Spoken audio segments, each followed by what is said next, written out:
فرض نماز کے بعد اجتماعی دعا نبی صلی اللہ علیہ وسلم سے کہیں بھی ثابت نہیں ہے، کوئی ضعیف حدیث بھی نہیں ملتی اس کے بارے میں.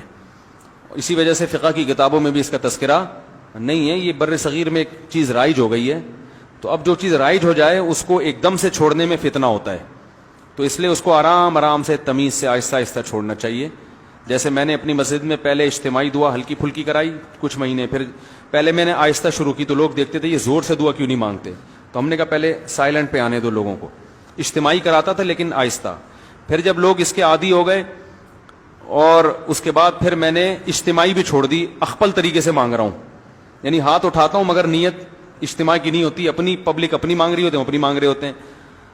جب یہاں اس کے لوگ عادی ہو گئے پھر اچھا پہلے تو یہ بتاتا تھا ہاتھ اٹھاتے ہوئے نا اللہم انت السلام یوں پڑھتا تھا، نیت ہوتی تھی اپنی. پھر جب لوگ اس کے عادی ہو گئے تو پھر ہاتھ اٹھاتے ہوئے پبلک کو پتہ ہی نہیں چلتا، اب ہاتھ گراتے ہوئے بھی پتہ نہیں چلتا. تو شروع میں لوگ کنفیوز ہے، یار امام صاحب دعا ختم کر کے تھے پتہ ہی نہیں چل رہا ہوتا، کوئی نہ مس کال آتی ہے نہ کوئی آواز آتی ہے. تو کچھ لوگوں نے اعتراض کیا، کچھ مڑ مڑ کے دیکھ رہے ہوتے تھے ہاتھ گرائے کہ نہیں گرائے ہیں. تو میں اسے کہتا تمہیں اس سے کیا ہے کہ میں دعا مانگ رہا ہوں کہ نہیں مانگ رہا، تمہیں اس سے کیا مسئلہ ہے، میری مرضی. تو پہلے اس پہ اعتراضات ہوئے، ہوتے ہوتے ہوتے یہ امام کو باہر نکالو، کسی نے کہا یہ پتہ نہیں کون سا آ گیا، یہ وہاں بھی ہے، کسی نے کہا کیا ہے. پھر جب اس کے عادی ہو گئے نا، ابھی یہاں تک آ کے بریک لگ گئی ہے میری. اس کے بعد اگلا اسٹیپ یہ ہے کہ یہ دعا مانگنا نماز کے بعد ہاتھ اٹھا کے کوئی فرض واجب بھی نہیں ہے.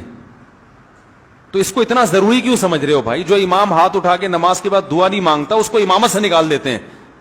تو اب کچھ دنوں میں اس پہ بھی آہستہ آہستہ پبلک کو سیٹ کرنا ہے کہ اگر امام سلام پھیر کے تسبیح پڑھ کے گھر چلا جائے، دل میں دعا مانگ لے یا گھر جا کے مانگ لے، تو اللہ کی رسول کی طرف سے امام اس بات کا پابند نہیں ہے کہ وہ گن پوائنٹ پہ اس سے دعائیں منگوائی جائیں.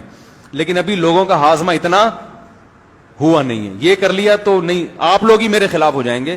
تو آہستہ آہستہ جہاں یہاں تک آ گئے تو اگلا اسٹیپ انشاءاللہ 10-20 سالوں میں وہ بھی ہو جائے گا. ٹھیک ہے نا؟ تو ایک دم فتنہ نہیں کھڑا کر دینا چاہیے، تمیز سے. ہر کام جب تمیز سے ہوتا ہے، لوگ کہتے ہیں نا کوئی اونچی آواز میں بات کرو گے، تمیز سے بات کرو کہتے ہیں نا، تو یہ کام بھی انشاءاللہ ہم تھوڑی تھوڑی تمیز سے یہاں تک پہنچ گئے. بھی بڑی بات ہے، یہاں تک ہماری مساجد میں اس اسٹیج تک پہنچنا بھی آسان کام نہیں ہے. اب دیکھیں جمعے میں دعا شارٹ ہے نا، آج جمعے کے بعد دعا مانگی میں نے نہیں ہے نا، پبلک کو پتہ بھی نہیں چلا، آپ لوگوں کو بھی پتہ چلے گا، چلے جائیں گے گھر. ٹھیک ہے، کوئی جمعے کے بعد تو اجتماعی دعائیں مانگی جاتی ہیں، کوئی ضروری تھوڑی ہیں. تو کوئی ایک بندہ ایسا بھی ہونا چاہیے جو نہ مانگ رہا ہو، یہ بتانے کے لیے کہ وہ فرض نہیں ہے. جو اجتماعی دعا خطبے میں ہوتی ہے وہ تو سنت ہے، وہ ہو گئی. خطبے میں ہم نے دعا مانگی نا اللہم اہدنا فیمن ہدیت وعافنا، یہ ہے سنت، یہ ہم نے کر لی ہے. تو جو سنت دعا تھی وہ تو ہو گئی. اب آپ کو اختیار ہے اس کے بعد دعا مانگو نہیں مانگو. تو اس طرح سے ہم سیٹنگ